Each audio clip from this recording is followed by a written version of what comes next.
Hey guys, and welcome back to another episode of Success Funnels. And today we've got Eric Thayne, 2 Comma Club winner, and he's been online so long that he sometimes mentions MySpace in his stories. So for those of you that don't know MySpace, it's kind of like the Facebook of way back then. So maybe I'm giving his age away a little bit.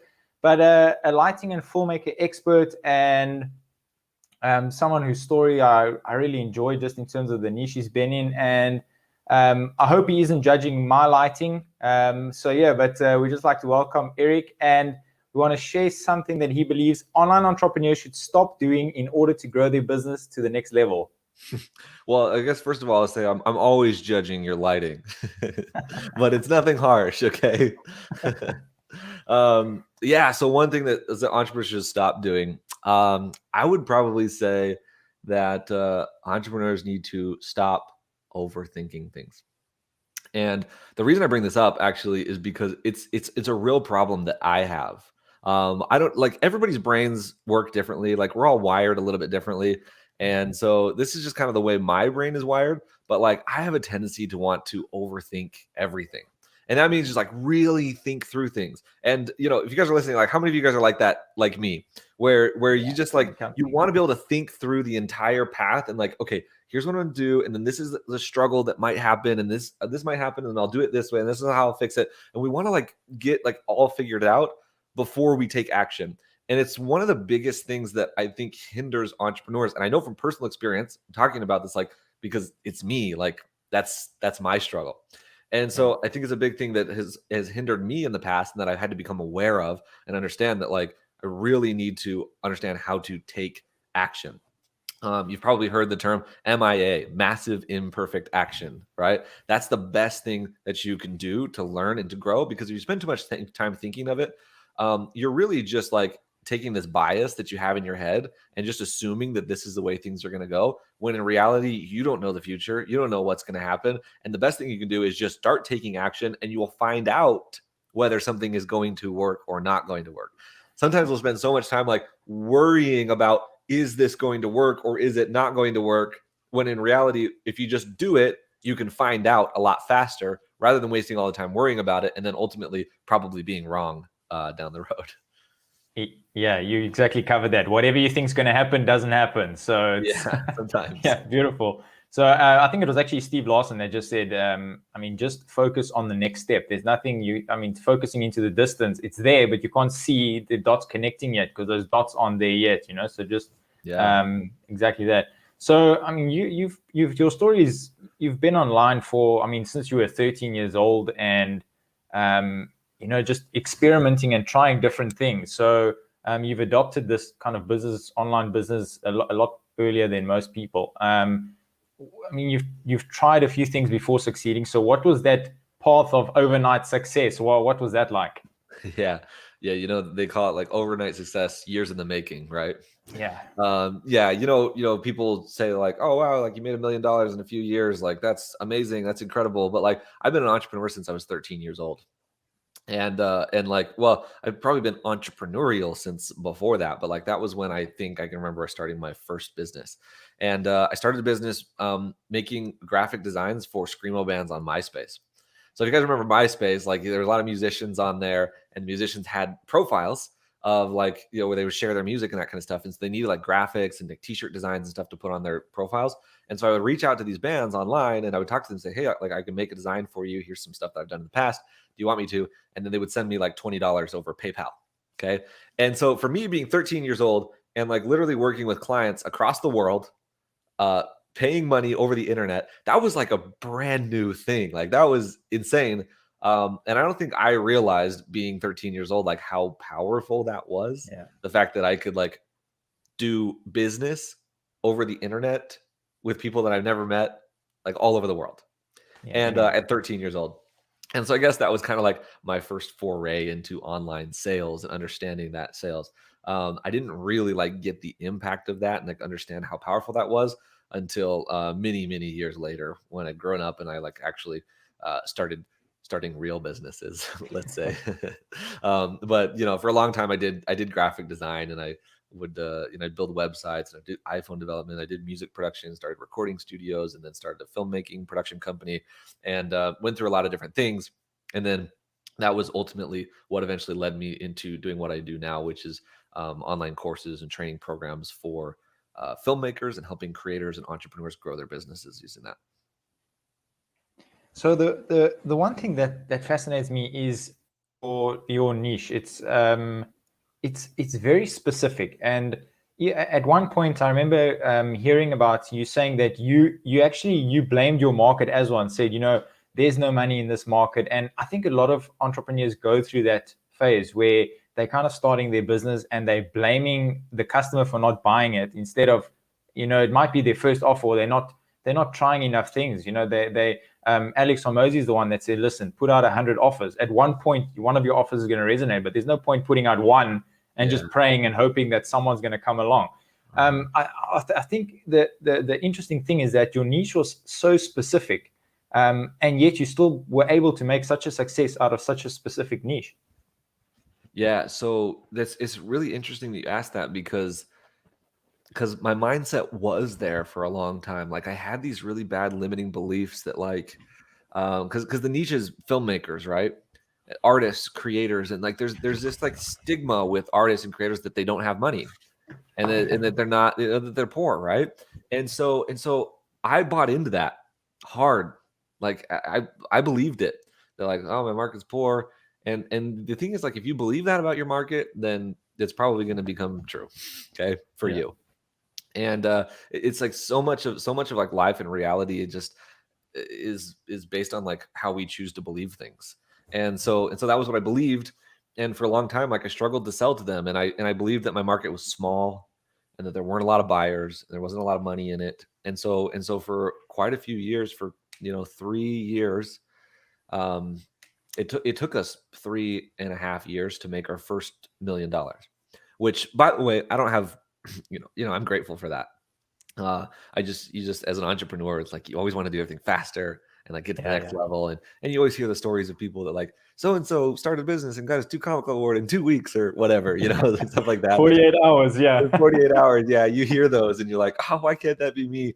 But like, 3.5 years in, it took that long. And so for the first, 3 years, it was kind of a struggle, like trying to figure that out. It was because I had that mindset. And, when we launched our Lighting Secrets course, that was like our first thing that like really launched us past the 7-figure mark. All of those like limiting beliefs about my market, like, were just completely shattered. It was like I thought there was a ceiling, and then this one offer broke through that ceiling and made me realize that ceiling was never actually there at all. It was just all in my head, because we went from having like literally 500 customers, okay, which is where we were at after 3 years. And in 6 months, we scaled from 500 customers to over 10,000 customers in 100 different countries around the world. And so then it was suddenly like, wow, like all of these beliefs about my market being small, or them not having money, or all these things, like, just turned out to not be true. And I was like really actually hindering myself by believing that. I think it's all, is the frustrating part that it was fabricated in your mind. I mean, I think that's the beauty, is it could have gone the other way. I mean, if you didn't break that ceiling, you would still be sitting with that limiting belief till today, so thank God for that offer. Yeah. I mean, so like you said, best thing to do is like put more offers out there and like make it happen. And you know what, like, compared to other markets, yes, the filmmaking market is smaller. It's more of a niche market, but like niches, well, they say the riches are in the niches, right? Those niches create opportunity where you wouldn't have that in like a broader market. And so it's just about finding the right offer. And once you start figuring that out and really understanding like what offers are working, by, again, not overthinking things, but just testing and throwing them out there and seeing what works, then like you can scale like so much faster than you ever imagined. Well, talking exactly about that, or something that I admire is, and I think this is a very big limiting belief for most people, is firstly, that niche was so tight and small, but I mean, yet there are people like, I mean, if you mention someone like Steven Spielberg, it's like the whole world, I don't think there's anybody in the whole world who won't know who that is. I mean, I don't think they can name the movies, but in terms of a name, that's who it is. And yet you were able to make a success out of the same field that he's in. But because you were focusing on helping people, I can't say below you, but behind you rather than the people ahead of you. And that's something that you can admire. So that's something that you kind of want to show people that are listening, that it doesn't matter who the bigger guys are in the industry. There's always people below is not the right word, but behind you that are willing to spend money to learn from you. Yeah, absolutely. And that, that was another limiting belief that I had early on. Like, how can you be in an industry where there's like these superstars, like major, like famous celebrities who are doing this? And I come in and I remember asking myself, like, who am I to be teaching people cinematography?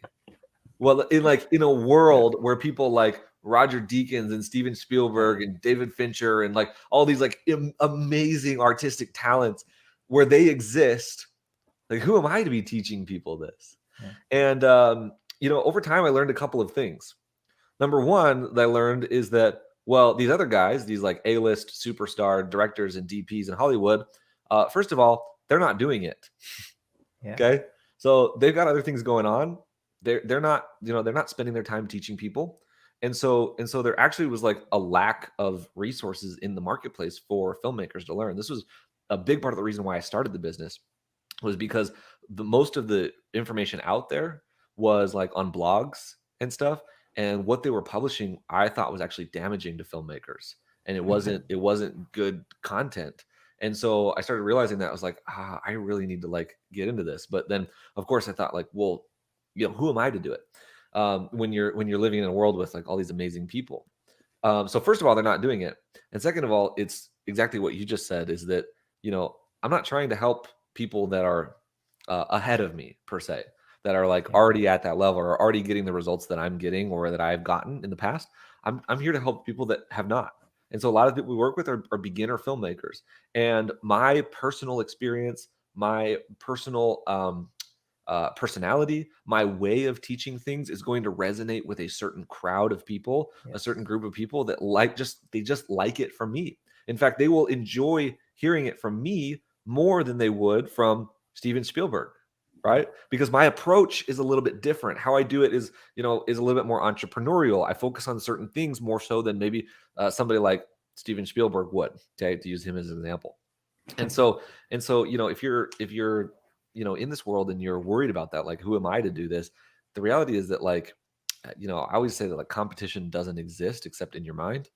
And the reason is because you are unique.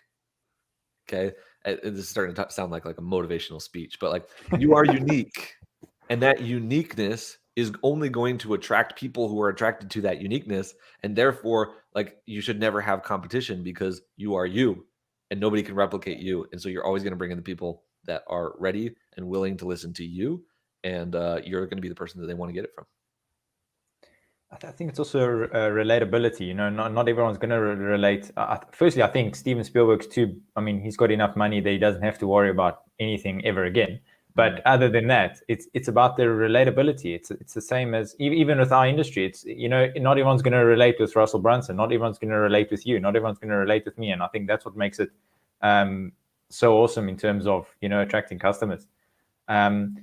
The next thing that you've said it a few times that you're not a fan, and you've tried it. You're not a fan of lead magnets, which I 1,000% agree with, in terms of bringing in people who are just tire kickers and freebie seekers, but will never actually take their credit card out in terms of spending money. And that's the kind of guy that you are after. Your approach was kind of like with the offer that made you the 2 Comma Club, I believe, was an extremely high value kind of offer, but at a low ticket price. So you were giving something away that other people were charging a hell of a lot for nearly next to nothing, if not as cheap as possible. Mm-hmm. Yeah. So the thing about lead magnets is that it's like you said, like, it's not that they don't have a place. There's a specific time and place where we'll use a lead magnet, and I wouldn't need to get into that, but like, in terms of like the front of your funnel. Okay. So people use lead magnets to be like the first point of contact with customers. So you're bringing in people as a lead, and then you sell them. And people get stuck on this idea, and this is what I got stuck on as well, is that this idea that you have to give away free value first before you can ask somebody for the sale. So give away value and then sell. And that was kind of like my methodology starting out and when I was struggling. Because I was doing that, I was running these lead magnets and getting people in for free. And then I would try to sell them and then like nobody would buy. Yeah. And what I realized is that there's actually no such thing as free value. Making something free doesn't make it more valuable. In fact, if you really think about it, making something free actually makes it less valuable, right? Because in the mind of your client, those who pay attention, right? If somebody pays for a product, they're going to get more out of it and be more engaged and get better results out of it than if they were to get it for free. See, if they get it for free, like they're probably not ever going to look at it. Whereas if they pay for it, they'll pay attention, they'll actually get something out of it and they'll get results. So you're doing your clients a disservice in a way by giving them things away for free. And so when you start to think about it that way, that was kind of like the shift that I made. So for the first little while, when I first launched this offer, we actually had a lead magnet on the front of it. And then afterwards, after somebody would opt in, then we would take them to this page to buy the offer. And our conversion rates were terrible. It was really low. And what happened is we were actually losing money. So like, meaning that we were putting money into ads to get people into the page. But then like when we'd spend like $100 to get somebody to buy, and then we would make like $50 back. Okay. So like that's a bad place. Okay. If you guys are like clear on what I'm talking about, if you're not, like, that's not good. That's not what you want, to spend $100 to make 50. And so that's what kind of started happening. And then it was when we made the switch we got rid of the lead magnet. We just started offering the offer. And rather than thinking, because there's this bad mindset out there, rather than thinking that, something is like bad or less valuable because it costs money, understand that like I'm offering something valuable to you and for money. Okay. Yeah. Because that's the way that it's going to be valuable. That's the way that you're going to get the most out of it. That's the way that you're going to get the biggest results. And so on the front end of your value ladder, offering something that's extremely valuable, that has a low ticket price, that's just, designed to attract buyers into your world, makes everything run smoother. Now you don't have to deal with all the freebie seekers and trying to get them to buy, and then you end up with an email list of people that's just like huge, but none of them are buying, and which happened to us.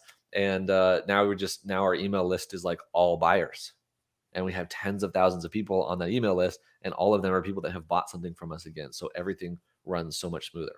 Now, obviously, we're not making like all of our profit or all our money from that front end offer. Yeah. The goal is really just to attract buyers, to bring them in, and then ultimately send them into higher ticket offers, which is where we make most of the profit in our business. So the low ticket's basically your pre-qualification to kind of get the split from the rest, meaning the buyers away from the guys just kind of wasting time, if you can call it that. Yeah. It's my client acquisition system. That's how we bring in like the people who are going to be clients for us. Yeah, that's beautiful. So basically coming around that, so from that, is that still a funnel that's kind of the structure is working for you at the moment in terms of getting in clients with low value and then ascending them to a high ticket value? Mm-hmm. Yeah, to your core offer? And then, I mean, are you allowed to share the secrets as to what the ascension process is from the low ticket to the high ticket? Yeah, absolutely. So the way we do it, so these low ticket offers, I call them mighty offers because they're small but really powerful. And it's kind of like David and Goliath type of thing. Like you have like your David offers and your Goliath offers, right? So you've got these like small mighty offers and these big mighty offers. And so these mighty offers are, it's designed to bring people in, and there's ways to like make it work so that it's profitable, and get it so that we actually make a profit on the front end on the low ticket offer, and then everything on the back end, of course, is more profit. So it's rather than like paying to get leads in and then hopefully converting enough of them so that you can make back the cost so that you can be profitable. Yeah. It's just like you make profit on the front end, you make profit on the back end, done, easy. That's how it works. So your question was how to ascend those people into that offer. So yeah, I think one of the biggest misconceptions that people have is that when we talk about value ladders, is that you have to have like a full value ladder, meaning that, and I got stuck on this as well early on, that you have to go, okay, so the first product is 47, the next one's going to be 97, and then 197, and then 997, and then 2000, and then you have to kind of slowly work people up the ladder. And the reality is that, like, you know, eventually you might build that all out. But if you're starting out, like, don't waste your time. It's just too much work, right? And you can actually successfully ascend people from a $47 offer to a $30,000 coaching program.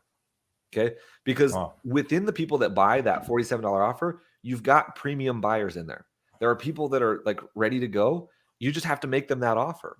And so we've done that successfully. We've ascended people into $500, $1,000, $10,000, $15,000, $30,000 offers just from our $47 offer.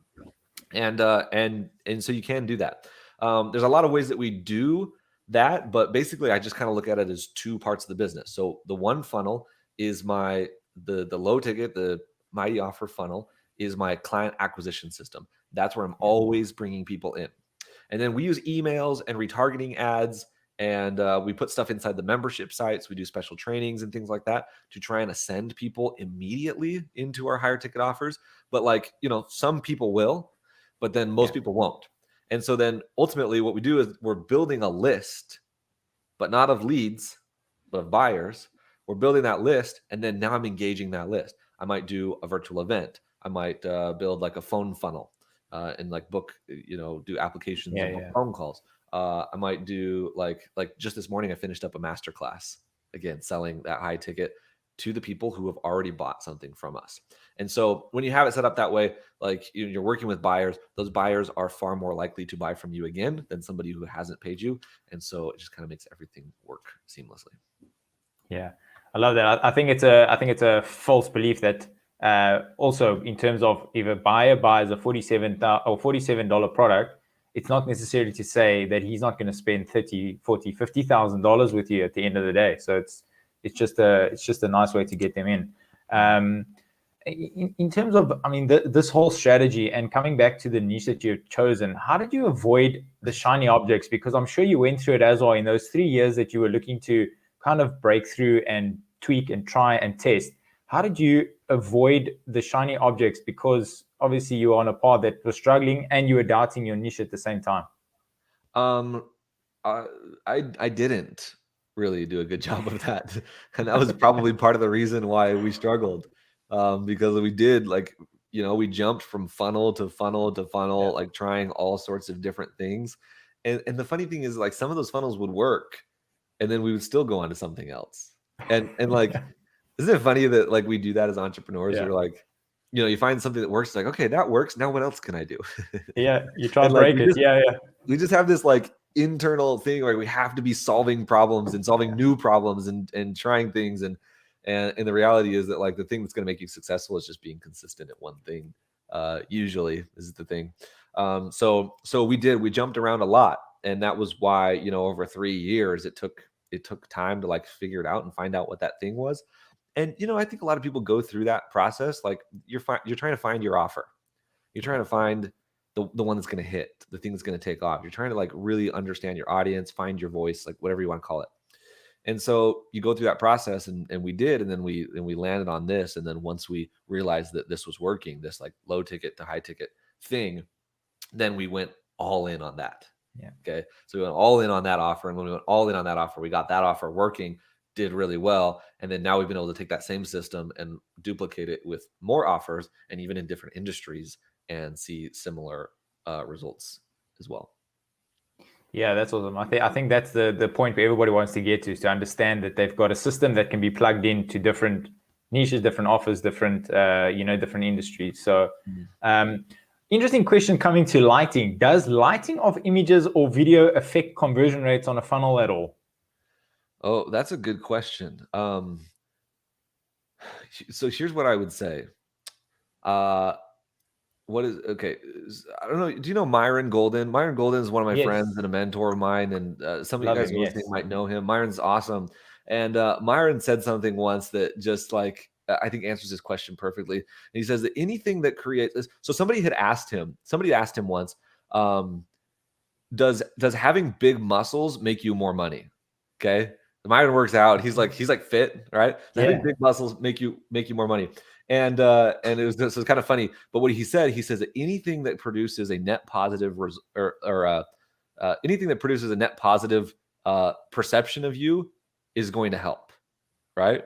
Wow. So Okay. basically what that means is even though everything like having big muscles or having good lighting maybe isn't going to be like direct response, you're going to be able to see like a return on revenue for having good lighting in your videos. What it's doing is it's creating a net positive perception of your work. Okay. Your brand as an entrepreneur is dependent on things like graphic design and branding and the logos and all that kind of stuff. Now, is it what you should be worried about like right from the get-go as an entrepreneur? No. Like sales are the lifeblood of your business. So if you're just starting out, like figure out the funnels, figure out how to get sales. Like I wouldn't worry too much about making things look pretty. But then ultimately as you're growing your business, you want to create, you should be, your goal should be to transition this direct response funnel into a brand that can be something that sells for a long time and that creates market share and that people want to be a part of.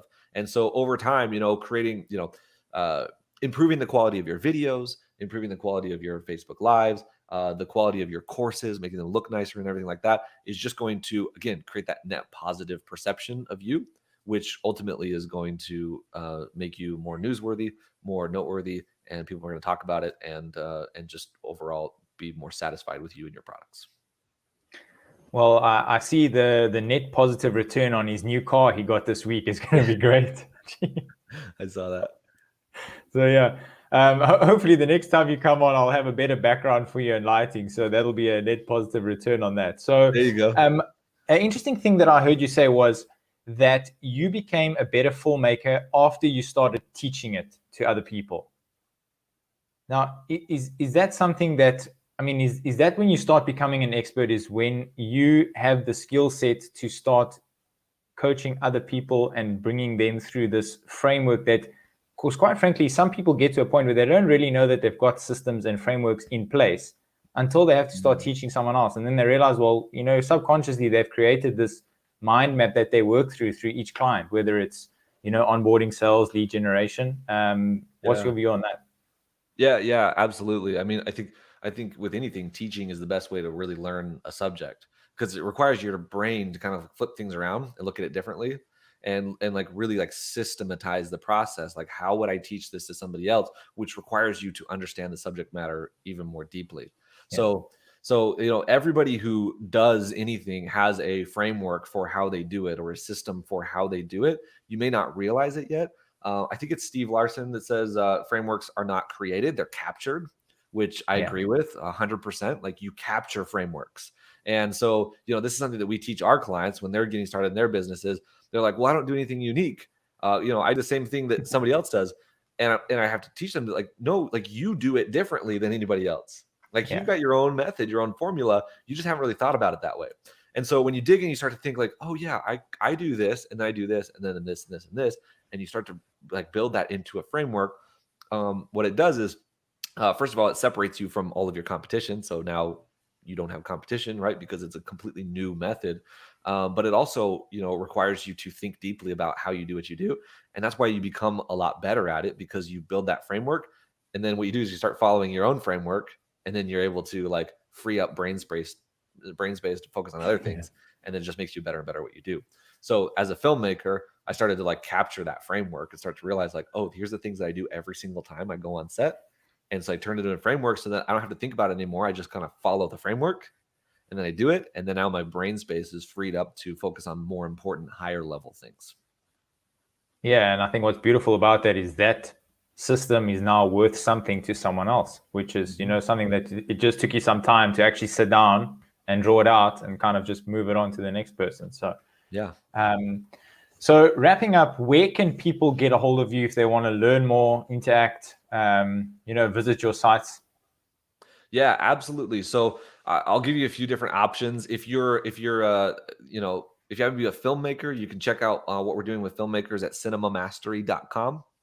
If you are an entrepreneur and you want to learn more about how we've built our high ticket business using low ticket mighty offers, I would recommend checking out mightyoffersworkshop.com.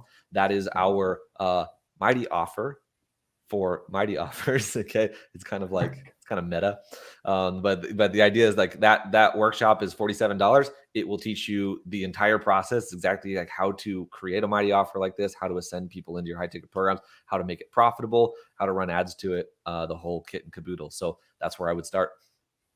Yeah, that's awesome. Well, in wrapping up, thank you for your time and for just breaking down what's working and what's not. And we appreciate you being on. And thank you. Thank you to everyone listening. And we'll catch you guys next time. Okay. Bye. We'll see you.